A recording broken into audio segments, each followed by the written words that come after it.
ክቡራንና ክቡራት እንኳን ለብርሃነ ጥምቀቱ በሰላም አደረሳችሁ። ታቦታቱ በየአካባቢው ወርደዋል። እንግዲህ እኔ ግን ቀጥታ የዕለቱን ዝርዝር ስርጭት ልቀጥል ነው። ተከተሉኝ እስቲ። እሺ እንግዲህ እሁድ ወረደ ማለታቸው ጌታ በዕለተ እሁድ መላእክትን ፈጥሮ ተሰወራቸውና መኑ ፈጠረነ ወማኅበይቴ መጻእነ ተባባሉ። በዚያን ጊዜ ዲያብሎስ አሻቅቦ ቢያይ ድምፅ አጣ። ከወደታይ ሲነጋገሩ ሰምቶን የፈጠርኳችሁ ልበል ብሎ አሰበ። አስቦም አልቀረን የፈጠርኳችሁ አላቸው። ያን ጊዜ በእርሱ ከተማ ያሉ ነገደ መላእክት ከሶስት ወገን ተከፈሉ። እኩሉ አዎን ፈጠርከን ብለው አመኑበት፣ ሰገዱለት። እኩሉ ፈጥሮን ይሆን አልፈጠረን ይሆን በማለት ተጠራጠሩ። እኩሉ ካመኑበት ከተጠራጠሩትም ወገን ሳይሆኑ ፈዘው ቀሩ። በዚህ ጊዜ በመላእክት ዘንድ ታላቅ ሽብር ሆነ። ነገር ግን በፍጥረቱ የማይጨክን ጌታ ይህ ስሁት ፍጥረት ራሱ ስቶ እንዳያስታቸው ተናግሮ እንዳያናግራቸው ብሎ በነግ ብርሃን ፈጠረላቸው። ብርሃኑም ሙቀት ሆኗቸው ቅዱስ ቅዱስ ቅዱስ ብለው አመሰገኑ።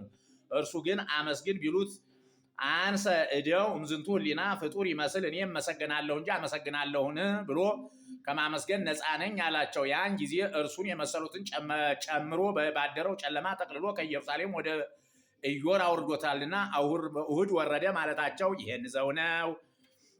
ረቡዕ ወረደ ማለታቸው ጌታ በዕለተ ረቡዕ ለይኩን ብርሃናት አበይት ውስተ ጠፈረ ሰማይ ባለ ጊዜ ፀሐይ፣ ጨረቃ፣ ከዋክብት ተፈጠሩ። ይህንም አይተው መላእክት ጌታን አመሰገኑ። ዋመ ተፈጥሮ ከዋክብት የሰብሁኒ ኩሎሙ መላእክት በአብይ ቃል ይላል ኢዮብ ምዕራፍ 38 ከቁጥር 6። በዚህ ጊዜ ከኢዮር ወደዚህ ዓለም አውርዶ አሳየው።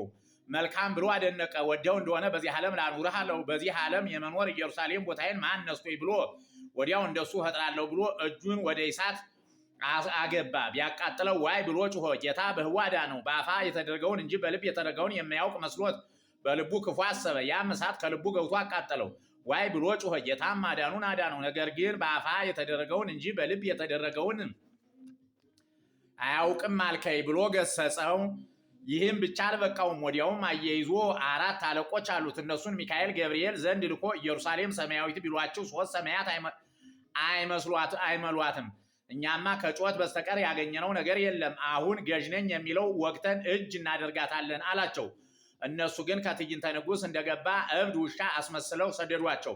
ተመልሰው እኛስ አልሆነልንም አሉት። ሚካኤል ገብርኤል ቢሏችሁ በእኔ ዘንድ ቁም ነገር ናቸውን?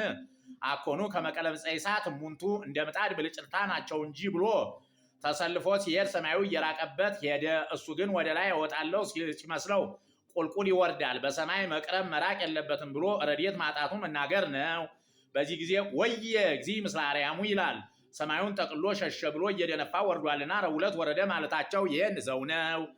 ሐሙስ ወረደ ማለታቸው በዕለተ ሐሙስ መላእክት ወርደው ገጠሙትና 2 ጊዜ ድል አደረጋቸው። በሶስተኛው ጊዜ ከጌታ ዘንድ ሄደው አቤት ምንድነው ነገሩ ፈቃድህ ነውን ብለው ቢያመለክቱ ፈቃዴስ አይደለም፣ ነገር ግን ድል የምታደርጉበትን ኃይል እንድታውቁ ብዬ ነው እንጂ ብሎ በልብሳቸው በአካላቸው ላይ የብርሃን መስቀል እየቀረጸ ሰደዳቸው።